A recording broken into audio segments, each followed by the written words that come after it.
Hello ನಮಸ್ತೆ, ಎಲ್ಲರೂ ಹೇಗಿದ್ದೀರಾ? Welcome to simple life in Oman. ಯಾರ್ಯಾರ ನಮ್ಮ ಚಾನಲ್ನ ಸಬ್ಸ್ಕ್ರೈಬ್ ಮಾಡಿದ್ದೀರಾ ಅವರಿಗೆಲ್ಲ ತುಂಬ ಥ್ಯಾಂಕ್ಸ್. ಇನ್ನೂ ಯಾರೆಲ್ಲ ಸಬ್ಸ್ಕ್ರೈಬ್ ಮಾಡಿಲ್ಲ ದಯವಿಟ್ಟು ಸಬ್ಸ್ಕ್ರೈಬ್ ಮಾಡಿ. ಈಗ ನೋಡಿ, ನಾವು ನನ್ನ ದೊಡ್ಡ ಮಗನಿಗೆ ಕಟಿಂಗ್ ಮಾಡಿಸ್ಲಿಕ್ಕೆ ಅಂತ ಹೇಳಿ ಹೋಗ್ತಾ ಇದ್ದೀವಿ. ಇದು ನಮ್ಮ ಮನೆಯಿಂದ ಮುಂದೆ ಇಲ್ಲೆಲ್ಲ ಬಸ್ ಸ್ಟ್ಯಾಂಡು ಹಾಗೆಯೇ ಕಾರ್ಗೋ ಆ ಥರದ್ದೆಲ್ಲ ಆಫೀಸ್ಗಳಿದೆ. ಇಲ್ಲಿ ನೋಡಿ, ಈ ಥರದಲ್ಲೇ ನಮಗೆ ಮೀಟರಲ್ಲಿ ನಾವು ವಾಟರ್ ಎಷ್ಟು ಖರ್ಚು ಮಾಡಿದ್ದೀವಿ ಅಂಥೇಳಿ ರೀಡಿಂಗ್ ಬರೋದು. ನೋಡಿ, ಇಲ್ಲಿ ನಾನಿಬ್ಬರು ಮಕ್ಕಳು ಬರ್ತಾ ಇದ್ದಾರೆ. ತುಂಬ ಬಿಸಿಲು ಇಲ್ಲಿ. ಈಗ 10:30 ಆಗಿದೆ. ಛತ್ರಿ ಹಿಡ್ಕೊಂಡು ಇಬ್ಬರು ಬರ್ತಾ ಇದ್ದಾರೆ. ಈಗ ನಾವು ಆ ಕಡೆ ರೋಡಿಗೆ ಹೋಗಬೇಕು. ಇಲ್ಲಿ ಟೋಟಲ್ 4 ರೋಡ್ ಇದೆ. ಇದನ್ನು ಪಾಸ್ ಮಾಡಿ ನಾವು ಆ ಕಡೆ ಹೋಗಬೇಕು. ಹಾಗೆಯೇ ಹೇರ್ ಕಟ್ ಮಾಡಿಸ್ಲಿಕ್ಕೆ ಅಂತ ಹೇಳಿ ಬಂದ್ವಿ. ನನ್ನ ಮಗ ಕೂತ್ಕೊಂಡಿದ್ದಾನೆ ಹೇರ್ ಕಟ್ಟಿಗೆ ಅಂತ ಹೇಳಿ. ಮೊನ್ನೆ ನನ್ನ ಸಣ್ಣ ಮಗನಿಗೆ ಬಂದು ಹೋಗಿದ್ವಿ. ಈಗ ಇವನಿಗೆ ಕರ್ಕೊಂಬಂದ್ವಿ. ಇವನಿಗೆ ಈಗ ಸ್ಕೂಲ್ ಹಾಲಿಡೇಸ್ ಇರೋದ್ರಿಂದ ನೋಡಿ ಹೇಗೆ ಕಾಣ್ತಿದ್ದಾನೆ ಅಂಥೇಳಿ. ಚೆನ್ನಾಗಿ ಕಾಣ್ತಿದ್ದಾನೆ? ಕಮೆಂಟ್ ಮಾಡಿ ತಿಳಿಸಿ.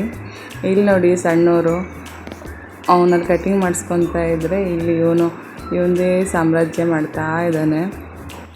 ನಾನು ಕಟಿಂಗ್ ಮಾಡಿಸ್ಕೊಬೇಕು ಅಂಥೇಳಿ ಹಠ ಮಾಡ್ತಾ ಇದ್ದ. ನಿನ್ನ ಕಟಿಂಗ್ ಆಗಿದೆ ಅಂದರೂ ಕೇಳ್ತಾ ಇಲ್ಲ, ನಾನು ಹೋಗಬೇಕು ಮಾಡಿಸ್ಕೊಬೇಕು ಅಂಥೇಳಿ. ಹಾಗೆ ಅಲ್ಲೆಲ್ಲ ಸ್ವಲ್ಪ ಇಳಿದು ಆಟ ಆಡ್ತಾ ಇದ್ದ.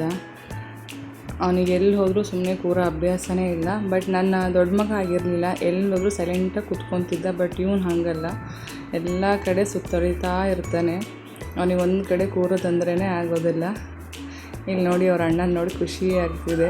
ನನಗೆ ಹೇಳ್ತಿದ್ದಾನೆ ಡೋಂಟ್ ಕಮ್ ಅಂತೇಳಿ. ನಾನು ಒಳಗಡೆ ಹೋಗಬಾರ್ದಂತೆ, ಬಟ್ ಅವ್ನು ಮಾತ್ರ ಹೋಗ್ತಾ ಇದ್ದಾನೆ. ನೋಡಿ ಹೇಗೆ ನೋಡ್ತಾ ಇದ್ದಾನೆ ಅವ್ರ ಅಣ್ಣನ. ಅಣ್ಣ ಅಂತ ಅವನ ಹತ್ರನೇ ಹೋಗ್ತಾ ಇದ್ದಾನೆ. ಮತ್ತು ಹೆದ್ರುಕೊಂಡು ವಾಪಸ್ ಬರೋದು, ಇದೇ ಥರ ಮಾಡ್ತಾ ಇದ್ದ. ಸುಮಾರು ಹೊತ್ತಿಗೆ ಆಟ ಆಡ್ತಾ ಇದ್ದ ಒಬ್ಬನೇ, ಅವ್ನು ಕಟಿಂಗ್ ಆಗೋ ತನಕ. ಇವತ್ತು ನಮ್ಮ ಮನೆಯವ್ರು ಡ್ಯೂಟಿಗೆ ಹೋಗಿದ್ರು, ಅವ್ರು ಇರಲಿಲ್ಲ, ಅದಕ್ಕೆ ನಾನೇ ಕರ್ಕೊಂಬಂದಿದ್ದೆ. ಅವರಿಲ್ಲ ಅಂತ ಅಂದರು ಬೇರೆ ಏನಾದ್ರು ಕೆಲಸಗಳಿದ್ದರೆ ಹೋಗಿ ಮಾಡ್ಕೊಂಬರ್ತೀವಿ. ಅವ್ರನ್ನೇ ಕಾಯಬೇಕು ಅಂತಿರಲ್ಲ, ಯಾಕಂದರೆ ಅವರಿಗೆ ಕೆಲವೊಮ್ಮೆ ಡ್ಯೂಟಿ ಕಂಟಿನ್ಯೂ ಇರೋದ್ರಿಂದ ಅವ್ರು ಸಿಗೋದು ಕಷ್ಟ ಇರುತ್ತೆ. ಅದಕ್ಕೆ ನಾವೇ ಹೋಗಿ ಏನಾದರೂ ಇದ್ದರೆ ಎಲ್ಲ ಈ ಥರ ಕೆಲಸ ಎಲ್ಲ ಮಾಡ್ಕೊಂಬರ್ತೀವಿ. ಇಲ್ಲಿ ನೋಡಿ, ಈ ರೀತಿಯಲ್ಲಿ ಇರುತ್ತೆ. ಸುಮಾರಷ್ಟು ರೂಮ್ಗಳು ಈ ರೀತಿಯಲ್ಲಿ ಇರೋ ಅಂಥದ್ದು. ನಾವು ಯಾವ ರೂಮ್ ಬೇಕೋ ಆ ರೂಮ ಸೆಲೆಕ್ಟ್ ಮಾಡ್ಕೊಂಡು ಹೋಗ್ಬೋದು. ಇಲ್ಲಿ ಹೇರ್ ಕಟ್ಟಿಗೆ 1 ರಿಯಲ್ ತೊಗೊತಾರೆ. ಮಕ್ಕಳಾಯಿತು, ದೊಡ್ಡವರಾಯಿತು, ಯಾರೇ ಆಯಿತು. ಅವ್ರಿಗೆ ದುಡ್ಡು ಕೊಡೋಕ್ಕಂತ ಹೋಗ್ತಾ ಇದ್ದಾನೆ ನೋಡಿ ಇವನು. ಮತ್ತೆ ಹೆದ್ರ್ಕೊಂಡು ವಾಪಸ್ ಬರ್ತಾ ಇದ್ದಾನೆ. ಆಮೇಲೆ ಇಸ್ಕೊಂಡ್ರು. ತುಂಬ ಫ್ರೆಂಡ್ಲಿಯಾಗಿ ಮಾತಾಡ್ತಾರೆ ಎಲ್ಲರೂ ಇಲ್ಲಿ. ಹಾಗೆಯೇ ಜ್ಯೂಸ್ ಕಳಿಸೋದು ಆ ಥರ ಎಲ್ಲ ಮಾಡ್ತಾ ಇರ್ತಾರೆ. ಅದಕ್ಕೆ ಮಕ್ಕಳಿಗೆ ಹೋಗೋ ಖುಷಿ ಅವರಲ್ಲಿ. ಇಲ್ಲಿ ನೋಡಿ, ಎಷ್ಟು ದೊಡ್ಡ ತುಳಸಿ ಬೆಳೆದಿತ್ತು ಅಂತ ಅಂದರೆ ತುಂಬ ದೊಡ್ಡದಾಗಿ ತುಂಬ ಚೆನ್ನಾಗಿ ಬೆಳೆದಿತ್ತು, ಎಷ್ಟು ಗ್ರೀನಾಗಿ. ಇದಕ್ಕೆ ನೋಡಿ ಖುಷಿ ಆಯಿತು. ಮನೇಲಿ ಬೆಳೆಸಿದ್ರು ಅಷ್ಟೊಂದು ಬೆಳೆದೇ ಇಲ್ಲ, ಅದಕ್ಕೋಸ್ಕರ ಒಂದು ಫೋಟೋ ತೊಗೊಂಡ್ವಿ. ಇಲ್ಲಿ ನೋಡಿ, ಈ ಥರ 4 ರೋಡ್ಗಳಿರುತ್ತೆ. ಇನ್ನು ತುಂಬ ನಿಧಾನಕ್ಕೆ ಕ್ರಾಸ್ ಮಾಡಬೇಕು, ಯಾಕಂದರೆ ತುಂಬ ಫಾಸ್ಟಲ್ಲಿ ಬರ್ತಾ ಇರುತ್ತೆ ವೆಹಿಕಲ್ಸ್ ಎಲ್ಲ. ಇಲ್ಲೇ ನಮ್ಮ ಮನೆ ಹತ್ರನೇ ಬಸ್ ಸ್ಟ್ಯಾಂಡು ಎಲ್ಲ ಹತ್ತಿರ ಆಗುತ್ತೆ. ಬಸ್ ಸ್ಟ್ಯಾಂಡು ಹಾಗೆ ಕಾರ್ಗೋ ಆಫೀಸ್ಗಳು ಅದೆಲ್ಲ ನಮಗೆ ತುಂಬ ನಿಯರ್ ಬೈ ಇದೆ. ಹಾಗೆ ಮಾಲ್ಗಳು, ಯಾವುದಕ್ಕೂ ತುಂಬ ದೂರ ಹೋಗಬೇಕು ಅಂತಿಲ್ಲ. ಆ ರೀತಿಲಿ ನಮ್ಮ ಮನೆಯವ್ರಿಲ್ಲ ಅಂತ ಅಂದರೂ ನಾವು ಮ್ಯಾನೇಜ್ ಮಾಡ್ಬೋದು, ಒಬ್ಬರೇ ಇದ್ಕೊಂಡು, ಏನು ತೊಂದರೆ ಇಲ್ಲ. ನೋಡಿ, ಇದೇ ರೀತಿಯಾದ ಟ್ಯಾಕ್ಸಿಗಳು ಸಿಗೋ ಅಂಥದ್ದು.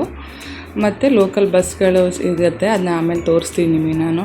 ತುಂಬ ಫಾಸ್ಟಲ್ಲಿ ಬರ್ತಾ ಇರ್ತಾರೆ. ತುಂಬ ಕೇರ್ಫುಲ್ಲಲ್ಲಿ ನಾವು ರೋಡ್ ಕ್ರಾಸಿಂಗ್ ಮಾಡಿ ಹೋಗಬೇಕು. ಇಲ್ಲಿ ನೋಡಿ, ಸೈಕಲ್ ತೊಗೊಂಬರ್ತಾ ಇದ್ದಾರೆ. ಮೊದಲೆಲ್ಲ ಇದೇ ರೀತಿ ತುಂಬ ಜನ ಈ ಥರ ಸೈಕಲ್ಗಳನ್ನೇ ಯೂಸ್ ಮಾಡ್ತಿದ್ರು ಇಲ್ಲಿ. ಈಗೀಗ ಸ್ವಲ್ಪ ಎಲೆಕ್ಟ್ರಿಕ್ ಸ್ಕೂಟರ್ಗಳು ಮತ್ತು ಬೈಕ್ಗಳು ಬಂದಿದೆ. ತುಂಬ ಜನ ಈಗಲೂ ಕೂಡ ಇದೇ ರೀತಿ ಸೈಕಲ್ನೇ ಯೂಸ್ ಮಾಡೋ ಅಂಥದ್ದು. ಆ ಕಡೆ ಈ ಕಡೆ ಹೋಗಲಿಕ್ಕೆಲ್ಲ ಸಾಕಷ್ಟು ಕೇರ್ ಟೇಕರ್ಸ್ಗಳು ಈ ಥರ ಯೂಸ್ ಮಾಡ್ತಾರೆ, ಒಂದು ಬಿಲ್ಡಿಂಗಿಂದ ಒಂದು ಬಿಲ್ಡಿಂಗಿಂದ ಹೋಗೋಕ್ಕೆಲ್ಲ. ನೋಡಿ, ನಾವು ರೋಡ್ ಕ್ರಾಸ್ ಮಾಡಿ ಬರ್ತಾ ಇದ್ದೀವಿ. ಇದು ನಮ್ಮ ಮನೆ ಹತ್ರದ ರೋಡು, ಎಷ್ಟು ಕ್ಲೀನಾಗಿದೆ ನೋಡಿ. ಹಾಗೆ ಇಲ್ಲಿ ಮಣ್ಣು ನೋಡ್ಬೋದು ನೀವು. ಅಲ್ಲೊಂದು ಬಿಲ್ಡಿಂಗ್ ಕಟ್ಟಲಿಕ್ಕೋಸ್ಕರ ಮಣ್ಣೆಲ್ಲ ಎತ್ತಿ ಹಾಕಿದ್ದಾರೆ. ಇಲ್ಲಿ ಮಣ್ಣು ಕೆಂಪು ಮಣ್ಣಾಗಿರಲ್ಲ, ಒಂಥರ ಮರಳಾಗಿ ಈ ರೀತಿಯಲ್ಲಿ ಮಣ್ಣಿರುತ್ತೆ. ಹಾಗೆ ಸ್ವಲ್ಪ ಮಿಲ್ಕೆಲ್ಲ ಬೇಕಿತ್ತು ಅಂಥೇಳಿ ಇಲ್ಲಿ ಕಮರ್ಷಿಯಲ್ ಮಾರ್ಕೆಟಿಗೆ ಬಂದ್ವಿ. ನಿಯರ್ ಬೈಯೇ ಇದೆ. ಬಟ್ ಅಲ್ಲಿ ನಮಗೆ ಮಿಲ್ಕ್ ಸಿಗಲಿಲ್ಲ. ನನ್ನ ಮಕ್ಕಳಿಗೆ ಚಾಕ್ಲೇಟು ಚಿಪ್ಸು ಸಿಕ್ತು, ತೊಗೊಂಡು ಬರ್ತಾ ಇದ್ದೀವಿ. ಇಲ್ಲಿ ನೋಡಿ ತುಂಬ ಖುಷಿಲಿದ್ದಾರೆ ಚಾಕ್ಲೇಟ್ ಸಿಕ್ಕಿದ್ದಕ್ಕೋಸ್ಕರ. ಇದು ನೋಡಿ ಭಜನ್ ಅಂತ ಹೇಳಿ, ಇಲ್ಲಿ ನಾವು ಏನಾದರೂ ದಾನ ಕೊಡಬೇಕು ಅಂತಿದ್ರೆ ಅಥವಾ ಬಟ್ಟೆ ಏನೇ ಕೊಡಬೇಕು ಅಂತಿದ್ರು ಇಲ್ಲಿ ನಾವು ಕೊಡ್ಬೋದು. ಅಲ್ಲಿ 2 ಬಾಕ್ಸ್ಗಳನ್ನು ಇಟ್ಟಿರ್ತಾರೆ ಫ್ರೀಯಾಗಿ. ಇಲ್ಲಿ ಎಲ್ರಿಗೂ ಫುಡ್ಡು ಮತ್ತು ಬಟ್ಟೆಗಳು ಹಾಗೆ ಬೇಸಿಕ್ ನೀಡ್ಸ್ ಏನಿದೆ ಅದೆಲ್ಲ ಕೊಡ್ತಾರೆ. ಇದು ಇಲ್ಲಿನ market, central market. Last time ನಾನು ಹೇಳಿದ್ದೆ ಇಲ್ಲಿ ಹಾಸ್ಪಿಟ್ಲ್ ಎದುರೇ ಒಂದು ಮಾರ್ಕೆಟ್ ಇದೆ ಅಂತ ಹೇಳಿ. ಆ ಮಾರ್ಕೆಟ್ ಇದು ತುಂಬ ದೊಡ್ಡದಾಗಿದೆ. ಇಲ್ಲೆಲ್ಲ ರೀತಿಯಾದ ವೆಜಿಟೇಬಲ್ಸು, ಚಿಕನು, ಫಿಶ್ಶು, ಮಟನು ಎಲ್ಲ ಸಿಗುತ್ತೆ. ನಾವು ಯಾವ್ದು ಬೇಕಿದ್ರೂ ಸೆಲೆಕ್ಟ್ ಮಾಡ್ಕೊಬೋದು ಆ ರೀತಿಲಿ. ಇಲ್ಲಿ ನೋಡಿ ಇದು ಪೂರ್ತಿ ಇದೆಲ್ಲ ಮಾರ್ಕೆಟ್ಗಳು, ಸ್ಮಾಲ್ ಸ್ಟಾಲ್ಗಳಿರುತ್ತೆ ನೋಡಿ. ಇಲ್ಲೊಂದು ಕೂಡ ಬಸ್ ಸ್ಟ್ಯಾಂಡ್ ಇದೆ. ಅಂದರೆ ಇದು ಶಾರ್ಜಾ, ದುಬೈಯು ಹಾಗೆ ಮಸ್ಕಟ್ಟು ಇಲ್ಲೆಲ್ಲ ಹೋಗುವಂಥದ್ದು ಬಸ್ಗಳು ಇಲ್ಲಿಂದ. ಮತ್ತು ಫ್ಲೈಟ್ ರೇಟಿಗೂ ಬಸ್ಸಿನ ರೇಟಿಗೂ ತುಂಬ ಕಮ್ಮಿ ಇರುತ್ತೆ, ಅದಕ್ಕೆ ಸುಮಾರು ಜನ ಬಸ್ಸಲ್ಲೇ ಹೋಗ್ತಾರೆ. ಇದೆಲ್ಲ ನೋಡಿ ಇಲ್ಲಿ ಪೋರ್ಟ್ ಹತ್ತಿರ ಇರೋದರಿಂದ ಈ ರೀತಿ ದೊಡ್ಡ ದೊಡ್ಡ ಟ್ರಕ್ಗಳನ್ನೆಲ್ಲ ನಾವು ನೋಡ್ಬೋದು. ತುಂಬ ಟ್ರಕ್ಗಳು ಸಿಗುತ್ತೆ. ಇದಿಷ್ಟು ಒಂದು ದೊಡ್ಡ ಏರಿಯಾ. ಇಲ್ಲಿ ಎಲ್ಲ ಮಾಲ್ಗಳಿಗೆಲ್ಲ ಬರೋ ಅಂಥ ಎಲ್ಲ ಫುಡ್ ಐಟಮ್ಸ್ ಆಗಿರ್ಬೋದು, ವೆಜಿಟೇಬಲ್ಸ್ ಆಗಿರ್ಬೋದು, ಪೋರ್ಟಿಂದ ಎಲ್ಲ ಬರುತ್ತಲ್ಲ ಇಂಪೋರ್ಟ್ ಆಗಿ, ಅದೆಲ್ಲ ವೆಹಿಕಲ್ಸು ಇಲ್ಲೇ ಬಂದು ನಿಂತಿರುತ್ತೆ. ವೆಹಿಕಲ್ಸೇ ಇರುತ್ತೆ ಇದು ಪೂರ್ತಿ. ಇದು ನೋಡಿ ಇಲ್ಲಿನ ಬಸ್ಸು ರೆಡ್ ಕಲರಲ್ಲಿರುತ್ತೆ. ಈಗ ಒಂದು 3 ವರ್ಷ ಆಗಿರ್ಬೋದೇನೋ ಈ ಥರ ಬಸ್ಗಳನ್ನು ಇಲ್ಲಿ ಬಿಟ್ಟು, ಇಲ್ಲಾಂದರೆ ಮೊದಲಿಗೆ ನಾವು ಟ್ಯಾಕ್ಸಿಯಲ್ಲೇ ಓಡಾಡಬೇಕಿತ್ತು. ಇದು ನೋಡಿ ಇಲ್ಲಿನ ಬಸ್ ಸ್ಟ್ಯಾಂಡು. ಹಾಗೆ ಇದು ಒಮಾನಿನ ಒಂದು ಫೇಮಸ್ ಊದ್ ಅಂತ ಹೇಳ್ಬೋದು. ಅಂದರೆ ನಾವು ಲೋಬಾನ ಅಂತ ಹೇಳ್ತೀವಲ್ಲ, ಲೋಬಾನ ಹಾಕುವಂಥದ್ದು. ಅದು ತುಂಬ ಚೆನ್ನಾಗಿರುತ್ತೆ. ಎಲ್ಲ ಆಫೀಸ್ಗಳಲ್ಲಿ ಎಲ್ಲ ಇದರಲ್ಲಿ ಈ ಥರದ್ದೆಲ್ಲ ನೋಡ್ಬೋದು. ಎಲ್ಲೇ ಹೋದರೂ ಈ ಥರ ಲೋಬಾನ ಹಾಕಿರ್ತಾರೆ. ಆ ಲೋಬಾನ ಹಾಕಲಿಕ್ಕೆ ಬೌಲ್ ಥರ, ಮಡಕೆ ಥರನೂ ಇರುತ್ತೆ, ಅದು ಸಿಗುತ್ತೆ. ತುಂಬ ಚೆನ್ನಾಗಿರುತ್ತೆ ಸ್ಮೆಲ್ ಮಾತ್ರ. ಈಗ ನೀವು ನೋಡ್ತಿರೋ ಅಂಥದ್ದು ಇದೆಲ್ಲ ಮಟನ್ನು ಮತ್ತು ಮೀನು, ಚಿಕನ್ನು ಇದನ್ನೆಲ್ಲ ಉಪ್ಪಲ್ಲಿ ಹಾಗೆ ನೀರಲ್ಲಿ ಬೇಯಿಸಿಬಿಟ್ಟು ಅದು ಹಾಗೆ ಸ್ಟೋರೇಜ್ ಮಾಡಿರೋ ಅಂಥದ್ದು. ಇದನ್ನ ಇಲ್ಲೆಲ್ಲ ಹಾಗೇ ತಿಂತಾರೆ. ಈ ಕಡೆ ಎಲ್ಲ ಇದೆಲ್ಲ ಬೀನ್ಸ್ಗಳು, ಕಿಡ್ನಿ ಬೀನ್ಸು ಆ ಥರದ್ದು, ಅದನ್ನೂ ಕೂಡ ಉಪ್ಪಲ್ಲಿ ನೀರಲ್ಲಿ ಹಾಕಿ ಅದನ್ನ ಬೇಯಿಸಿ ಇಟ್ಟಿರೋ ಅಂಥದ್ದು. ಆಮೇಲೆ ಈ ಕಡೆ ಎಲ್ಲ ನೋಡಿ ಕೆಚಪ್ಪು ಮತ್ತು ಮೈನಸ್ ಇದೆ. ನನ್ನ ಮಗನಿಗೆ ಕೆಚಪ್ ಅಂದರೆ ಭಾಳ ಇಷ್ಟ. ನಿಂತ್ಕೊಂಡಿದ್ದಾನೆ ನೋಡಿ ಅಲ್ಲಿ ಹಲೋ ಅಂತ ಹೇಳಿ. ಹಾಗೆಯೇ ಗ್ರೌಂಡ್ ಫ್ಲೋರಿಗೆ ಬಂದ್ವಿ. ಇಲ್ಲಿ ನೋಡಿ ಫುಲ್ ಬೆಡ್ಡು, ಬೆಡ್ಶೀಟು ಹಾಗೆ ಈ ಕಾರ್ಪೆಟ್ಗಳು ತುಂಬ ಚೆನ್ನಾಗಿರುತ್ತೆ. ತುಂಬ ದೊಡ್ಡ ಮನೆ ಇದು, ಈ ಥರ ಕಾರ್ಪೆಟೆಲ್ಲ ಹಾಕಿದರೆ ತುಂಬ ಚೆನ್ನಾಗಿರುತ್ತೆ. ನೋಡಿ ಎಷ್ಟು ದೊಡ್ಡ ದೊಡ್ಡ ಕಾರ್ಪೆಟ್ಗಳು ಒಳ್ಳೆ ಆಫರಲ್ಲಿತ್ತು. ಹಾಗೆಯೇ ಇದೆಲ್ಲ ವೆಜಿಟೇಬಲ್ಸು ಉಪ್ಪು ನೀರಲ್ಲಿ ಹಾಕಿರೋ ಅಂಥದ್ದು. ಹಾಗೆ ಚೀಸು ನಾವು ಯೂಸ್ ಮಾಡೋ ಥರ ತುಂಬ ಸ್ಪೈಸಿ ಯೂಸ್ ಮಾಡೋದು ಇವರೆಲ್ಲ. ಹಾಗೂ ಚೀಸಲ್ಲೂ ವೆರೈಟೀಸ್ ಆಫ್ ಚೀಸ್ಗಳೆಲ್ಲ ಸಿಗುತ್ತೆ, ತುಂಬ ಚೆನ್ನಾಗಿರುತ್ತೆ. ಆನಂತರ ಮನೆಗೆ ಬಂದ್ವಿ, ಹಾಗೆ ಊಟ ಎಲ್ಲ ಆಗಿ ಪಾತ್ರೆ ಎಲ್ಲ ವಾಶ್ ಆಯಿತು. ನಾನು ದಿನ ಈ ಥರ ವಾಟ್ರ್ ಬಾಟ್ಲ್ ಅದನ್ನೆಲ್ಲ ವಾಶ್ ಮಾಡಿಟ್ಟಿರ್ತೀನಿ. ಹಾಗೆಯೇ ನೆಕ್ಸ್ಟ್ ಡೇ ಮಾರ್ನಿಂಗು ನಮ್ಮ ಮನೆಯವ್ರಿಗೆ ಡ್ಯೂಟಿ ಇದೆ, ಅದಕ್ಕೆ ಎಲ್ಲ ರೆಡಿ ಮಾಡ್ತಾಯಿದ್ದೀನಿ. ಇವತ್ತು ನಾನು ನಮ್ಮ ಮನೆಯವರಿಗೆ ರಾಗಿಯಲ್ಲಿ ಡಿಫ್ರೆಂಟ್ ಟೈಪಲ್ಲಿ ಯಾವ ರೀತಿಯಾಗಿ ಹೆಲ್ದಿಯಾದ ಒಂದು ಫುಡ್ ಮಾಡ್ಕೊಡ್ತೀನಿ ಅಂತ ನೋಡಿ. ಇವಾಗ ಮೊದಲಿಗೆ ನಾನು ಬೆಂಡೆಕಾಯಿ ತೊಗೊಂಡಿದ್ದೀನಿ. ಇದನ್ನು ನಾನು ಹುರಿದಿಲ್ಲ, ಜಸ್ಟ್ ಹಾಗೆ ತೊಳೆದು ಒರೆಸ್ಬಿಟ್ಟು ಅದನ್ನ ಹೆಚ್ಕೊಂಡಿರೋದು. ಈಗ ಬೆಂಡೆಕಾಯಿಗೆ ನಾನೀಗ ಸ್ವಲ್ಪ ಈರುಳ್ಳಿಯನ್ನು ಹಾಕ್ತಾಯಿದ್ದೀನಿ. ನೀವು ಬೆಂಡೆಕಾಯಿನ ಬೇಕಿದ್ದರೂ ಹುರ್ಕೊಂಡು ಹಾಕೊಬೋದು, ಬಟ್ ನಮ್ಮ ಮನೆಯವ್ರಿಗೆ ಅದು ಇಷ್ಟ ಆಗಲ್ಲ, ಅದಕ್ಕೋಸ್ಕರ ನಾನು ಹಾಗೇ ಹಾಕ್ತಾಯಿದ್ದೀನಿ. ಹಾಗೆ ಸ್ವಲ್ಪ ಕೊತ್ತಂಬರಿಯನ್ನು ಹಾಕ್ತಾಯಿದ್ದೀನಿ. ಕೊತ್ತಂಬರಿ ಸೊಪ್ಪನ್ನು ಚೆನ್ನಾಗಿ ತೊಳೆದು ಅದನ್ನ ಹೆಚ್ಚಿ ಹಾಕ್ಕೊಬೇಕು. ಹಾಗೆ ಸ್ವಲ್ಪ ಉಪ್ಪನ್ನು ಹಾಕ್ತಾಯಿದ್ದೀನಿ. ಈ ರೆಸಿಪಿ ಟ್ರೈ ಮಾಡಿ ಹೇಗಿತ್ತು ಅಂತ ಹೇಳಿ ಲೈಕ್ ಮಾಡಿ, ಶೇರ್ ಮಾಡಿ, ಹಾಗೆ ಕಮೆಂಟ್ ಮಾಡಿ. ನಮ್ಮ ಈ ಚಾನಲ್ನ ಸಬ್ಸ್ಕ್ರೈಬ್ ಮಾಡ್ಕೊಳ್ಳಿ. ಆ ನಂತರ ನಾನು ಇದಕ್ಕೆ ಸ್ವಲ್ಪ ರಾಗಿ ಹಿಟ್ಟನ್ನು ಹಾಕ್ತಾಯಿದ್ದೀನಿ. ನಿಮಗೆ ಯಾವ ಪ್ರಮಾಣದಲ್ಲಿ ಬೇಕೋ ಆ ಪ್ರಮಾಣದಲ್ಲಿ ನೀವು ಹಾಕ್ಕೊಬೋದು. ನಾನಿಲ್ಲಿ 1 ಕಪ್ ಆಗೋಷ್ಟು ನಾನು ರಾಗಿ ಹಿಟ್ಟನ್ನು ಹಾಕ್ತಾಯಿದ್ದೀನಿ. ಹಾಗೆ ಸ್ವಲ್ಪ ಟೊಮೊಟೊವನ್ನು ಹಾಕ್ತಾಯಿದ್ದೀನಿ. ನಾನಿಲ್ಲಿ ಅರ್ಧ ಟೊಮೊಟೊನ ತೊಗೊಂಡಿದ್ದೀನಿ. ಹಾಗೆ ಸಣ್ಣದಾಗಿ ಹೆಚ್ಚಿಬಿಟ್ಟು ಹಾಕಬೇಕು. ಆ ನಂತರ ನಾವು ಇದಕ್ಕೆ ಸ್ವಲ್ಪ ನೀರನ್ನು ಆ್ಯಡ್ ಮಾಡಬೇಕು. ಹಾಗೆಯೇ ಸ್ವಲ್ಪ ಕಾಳುಮೆಣಸು ಹಾಗೆ ಜಿಂಜರ್ ಗಾರ್ಲಿಕ್ ಪೇಸ್ಟನ್ನು ಹಾಕ್ತಾಯಿದ್ದೀನಿ. ಇದು 1 ಅಥವಾ 2 ವಿಷಲ್ ಸಾಕು ಅನಿಸುತ್ತೆ. ನಾನಿಲ್ಲಿ 2 ವಿಷಲ್ ತೊಗೊಂಡಿದ್ದೀನಿ.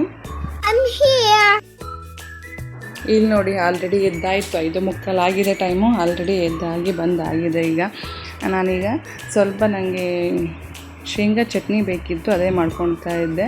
ವಿಷಲ್ ಆಗೋ ಒಳಗೆ ನಾನು ಶೇಂಗಾ ಚಟ್ನಿ ರೆಡಿ ಮಾಡ್ತೀನಿ. ಶೇಂಗಾ ಬೀಜನ ಹಾಕಿದ್ದೀನಿ, ಹಾಗೆ ಹುಣಸೆಹಣ್ಣು ಮತ್ತು 2 ಬೆಳ್ಳುಳ್ಳಿಯನ್ನು ಹಾಕಿದ್ದೀನಿ. ಆನಂತರ ಸ್ವಲ್ಪ ಖಾರದ ಪುಡಿ ಹಾಕಿ ಹಾಗೆಯೇ ಉಪ್ಪು ಹಾಕಿ ಇದನ್ನು ಫೈನ್ ಪೇಸ್ಟಲ್ಲಿ ರುಬ್ಕೊಂಬರ್ಬೇಕು. ನೀರೇನು ಹಾಕಲಿಕ್ಕೆ ಹೋಗಬಾರ್ದು. ಜಸ್ಟ್ ಒಂದು 2-3 ಬಾರಿ ಹಾಗೆಯೇ ರುಬ್ಬಿದರೆ ಸಾಕಾಗತ್ತೆ. ನೋಡಿ, ಇದೇ ಥರ ಹುಡಿಯಾಗಿರಬೇಕು, ತುಂಬ ಚೆನ್ನಾಗಾಗತ್ತೆ. ಇಲ್ಲಿ ನಮ್ಮ ಈ ಒಂದು ಬೆಂಡೆಕಾಯಿ ಮತ್ತು ರಾಗಿ ಒಂದು ತಿಂಡಿನೂ ರೆಡಿಯಾಗಿದೆ. ರಾಗಿ ಗಂಜಿನ ಮಾಮೂಲಿ ಕುಡಿಯೋಕ್ಕಿಂತ ಈ ರೀತಿ ವೆಜಿಟೇಬಲ್ಸ್ ಎಲ್ಲ ಹಾಕಿ ಮಾಡಿದ್ರೆ ತುಂಬ ಟೇಸ್ಟಾಗಿರುತ್ತೆ. ಯಾರಾದರೂ ಟ್ರೈ ಮಾಡೋದಿದ್ರೆ ಟ್ರೈ ಮಾಡಿ, ಹಾಗೆ ಕಮೆಂಟ್ ಮಾಡಿ ತಿಳಿಸಿ ಹೇಗಾಗಿತ್ತು ಅಂತ ಹೇಳಿ. ದಯವಿಟ್ಟು ನಮ್ಮ ಈ ಚಾನಲ್ನ ಸಬ್ಸ್ಕ್ರೈಬ್ ಮಾಡ್ಕೊಳ್ಳಿ, ಲೈಕ್ ಮಾಡಿ, ಶೇರ್ ಮಾಡಿ, ಹಾಗೆ ಕಮೆಂಟ್ ಮಾಡಿ. ಆದಷ್ಟು ನಿಮ್ಮ ಫ್ರೆಂಡ್ಸ್ ಆ್ಯಂಡ್ ಫ್ಯಾಮಿಲಿಗೆಲ್ಲ ಶೇರ್ ಮಾಡಿ, ಹಾಗೆ ಸಬ್ಸ್ಕ್ರೈಬ್ ಮಾಡ್ಕೊಳ್ಲಿಕ್ಕೂ ಹೇಳಿ.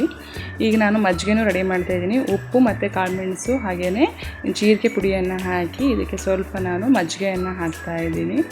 ಇಲ್ಲಿ ತುಂಬ ಬಿಸಿರೋದ್ರಿಂದ ನಾವು ಡೈಲಿ ಮಜ್ಜಿಗೆ ಮೊಸರು ಎಲ್ಲ ತೊಗೊಳ್ತೀವಿ. ಈ ರೀತಿಯಾಗಿ ಮಾಡಿಕೊಡ್ತಾ ಇರೋದು ನಮ್ಮ ಮನೆಯವರಿಗೆ ಡ್ಯೂಟಿಗೋಸ್ಕರ. ಆನಂತರ ನಾನಿಲ್ಲಿ ಬೇಯಿಸಿಟ್ಟಿರುವಂಥ ರಾಗಿ ಮತ್ತು ಬೆಂಡೆ ಈ ಒಂದು ತಿಂಡಿಗೆ ಈಗ ನಾನು ಇದಕ್ಕೆ ಒಗ್ಗರಣೆಯನ್ನು ಹಾಕ್ತಾಯಿದ್ದೀನಿ. ನೋಡಿ, ಒಂದು ಚೂರು ಗಂಟು ಇಲ್ಲದೆ ಎಷ್ಟು ಚೆನ್ನಾಗಿದೆ ಅಂತ ಹೇಳಿ. ಸ್ವಲ್ಪನೂ ಗಂಟಾಗೋದಿಲ್ಲ, ಅಷ್ಟು ಚೆನ್ನಾಗಾಗತ್ತೆ. 1 ಅಥವಾ 2 ವಿಷಲ್ ಸಾಕು, ಅಷ್ಟಾದರೆ ಚೆನ್ನಾಗಾಗತ್ತೆ. ಇಲ್ಲ ತುಂಬ ಬೆಂದು ಹೋದಂಗೆ ಆಗಿಬಿಡುತ್ತೆ. ಆನಂತರ ನಾನೀಗ ನಮ್ಮ ಮನೆಯವರಿಗೆ ಈಗ ಪ್ಯಾಕ್ ಮಾಡ್ತಾಯಿದ್ದೀನಿ ತಿಂಡಿನ. ಈ ರೀತಿಯೇ ರಾಗಿ, ಓಟ್ಸು ಹಾಗೆಯೇ ಗೋಧಿ ಈ ರೀತಿಯಲ್ಲೇ ದಿನ ತಿಂಡಿಗಳನ್ನು ಮಾಡಬೇಕಾಗತ್ತೆ. ತುಂಬ ಚೆನ್ನಾಗೂ ಇರುತ್ತೆ. ಈ ರೀತಿಯಾಗಿ ಹೆಲ್ದಿಯಾಗಿ ಹಾಗೆಯೇ ಡಯಟ್ ಫ್ರೆಂಡ್ಲಿಯಾದ ರೆಸಿಪಿಗಳು ಬೇಕು ಅಂತ ಅಂದರೆ ನಮ್ಮ ಚಾನಲ್ನ ಸಬ್ಸ್ಕ್ರೈಬ್ ಮಾಡ್ಕೊಳ್ಳಿ. ಈ ರೆಸಿಪಿನ ಟ್ರೈ ಮಾಡಿ, ತುಂಬ ಚೆನ್ನಾಗಿರುತ್ತೆ. ಕಮೆಂಟ್ ಮಾಡಿ ಹೇಳಿ. ನನ್ನ ಮಗನಿಗೆ ರಜೆ ಇರೋದ್ರಿಂದ ಅವನಿಗೀಗ ಟಿಫನ್ ಮಾಡೋದು ಲೇಟ್ ಮಾಡ್ಬೋದು, ಏನು ತೊಂದರೆ ಇಲ್ಲ.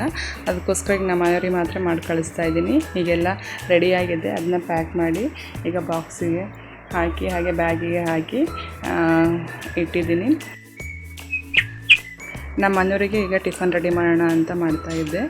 ಈಗ ಸ್ವಲ್ಪ ಎಣ್ಣೆಯನ್ನು ಹಾಕಿ ತವಾದ ಮೇಲೆ ಈಗ ಎಗ್ಗಳನ್ನು ಹಾಕ್ತಾಯಿದ್ದೀನಿ. ನಾನಿಲ್ಲಿ 4 ಎಗ್ಗನ್ನು ಯೂಸ್ ಮಾಡಿದ್ದೀನಿ.